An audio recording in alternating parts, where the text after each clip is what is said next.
On Monday, February 10th, 2025, the world was greeted with the shocking news that the long-awaited defense of Governor Monday Okpebholo at the Edo State Governorship Election Petition Tribunal sitting in Abuja ended almost before it had even started. Now, this is the untold story of why Governor Okpebholo'S lawyers hurriedly closed their case. Hello everyone, good afternoon to you. So I have been receiving so many calls since yesterday from all over the world, basically, from our friends and supporters of the PDP, friends, supporters of Asmi Godalo, trying to find out what really happened yesterday. And I decided to do this video just to respond to the many questions that will come afterwards, because I'm not sure I'll be able to take everybody's calls or respond to everyone's messages. So this is it. We have about 3 matters we've brought before the tribunal as a petitioner. And we're saying that 1, there was overvoting in about 133 polling units. And by saying that, we're saying that results in those polling units should have been cancelled, and they were not. And so we're asking the courts to cancel those results where there was overvoting. Whether PDP won, whether APC won, is immaterial. The Electoral Act says cancel results where there's overvoting, and that's what we're praying for. 2, there's this process called prior recording or prior computation of particulars or sensitive materials, results sheet, ballot papers, beavers machines, that INEC is supposed to do before the elections. And we're saying that in over 200 of these polling units, INEC failed to do that. So serial numbers, and some other particulars of sensitive materials were not prior recorded before the elections. And that is contained in from EC 25B and EC 40A. The third thing we're saying is that there was incorrect collation of scores. For example, in Ward 2 of a local government, where INEC erroneously dashed the APC over 5,000 votes in just one ward, in 23 units of one ward. And that is replicated in many other polling units. And so we're saying that there's the original results and there's this fake INEC results. Look at the original results. Look at the results uploaded on the IREV.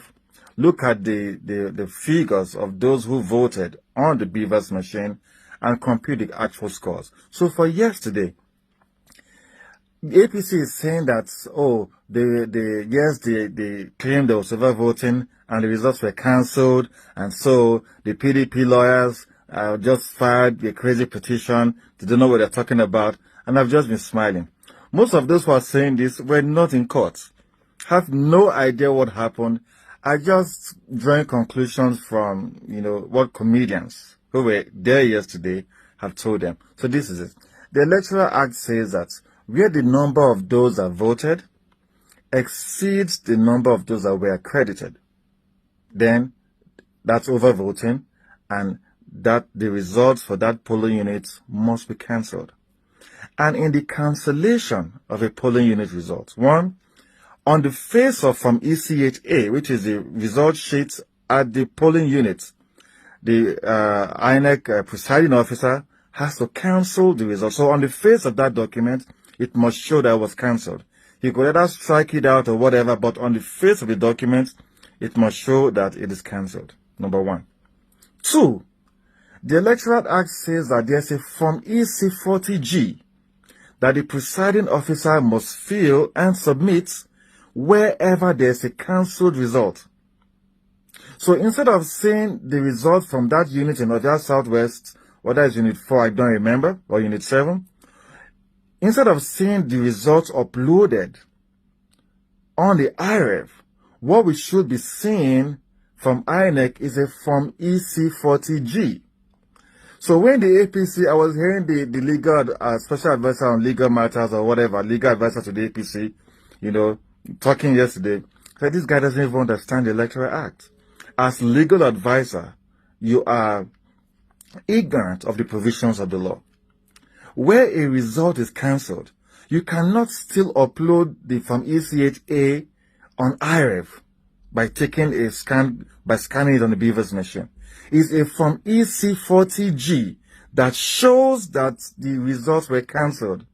So if there was overvoting, presiding officer did not cancel the results, presiding officer did not fill the Form EC40G and upload, then the results were not cancelled. So that is what the PDP is saying.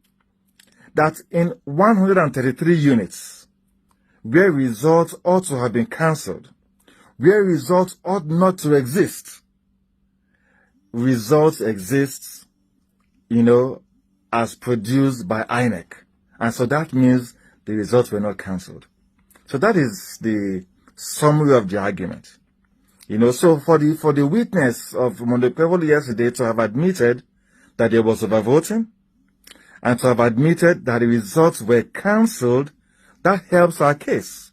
That means he also agrees that yes, there was overvoting like we have said, that the results should have been cancelled like we have said, but the results were not cancelled. The presiding officer refused or maybe forgot to cancel the results and fill the Form EC40G.